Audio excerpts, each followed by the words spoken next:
It's a King Vendors. Oh, Mari Munoti Daddy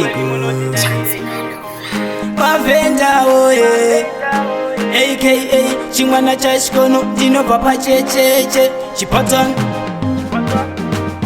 Nangariro, Zondibaya Moyo, Bakainda in Singapogaya, Ikasuno, Yobatasha, and the Tanga Kupunga, Pamurinda Bogaya, Nangariro, Zondibaya Moyo, Bakainda in Singapogaya, Ikasuno, Yobatasha, and the Tanga Kupunga, Pamurinda Bogaya.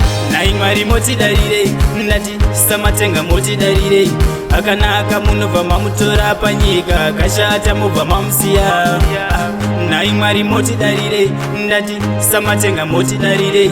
Akanaka munova mamutora panyika, kashata muva mamsiya. Nangariro zondibaya moyo, bakaenda ini ndisingambogaya. Ikasuno yobatasha yandotanga kufunga kwa murinda mbogaya. Nangariro zondibaya moyo, bakaenda ini ndisingambogaya. Ikasuno yobatasha yandotanga kufunga kwa murinda mbogaya. Tete vangu makatungamira, sekuru vangu makafuratira. Angazi yangu wakatungamira, asina muza isuti jatera. Pamwe pacho taiti tichafara, senyika isi kasinorema. Kufara nasi aumbosiva, mangwana tuse tichatoterera. Nangariro zondibaya moyo, bakaenda ini ndisingambogaya. Ikasuno yobatasha yandotanga kufunga kwa murinda mbogaya. Nangariro zondibaya moyo, bakaenda ini ndisingambogaya. Ikasuno yobatasha yandotanga kufunga kwa murinda mbogaya. Sekuru kudai muri vapenyu, ndingadei muchitondipanga mazano. Tete kudai muri vapenyu, mukadzi wangu mungadei muchipanga mazano. Ikosino yobatasha yandotanga kuchema kwa murindo mbogaya. Handisaisiwa muchatungamira, patisa matenga ndatimoti darire. Nangariro zondibaya moyo, bakaenda ini ndisingambogaya.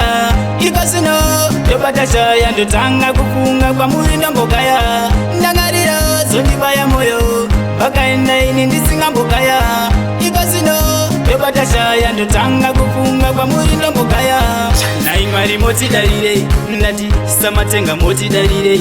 Akanaka munova mamutora panyika, kashata muva mamsiya.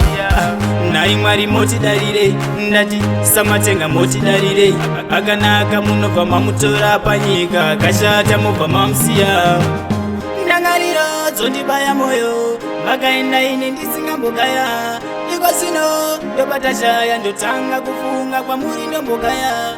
Baba Edison Fuyata ndino kufungai, Baba Majiya ndino kufungai, Baba Bagondo ndino kufungai, Pamwe na Tete Chipo ndino kufungai.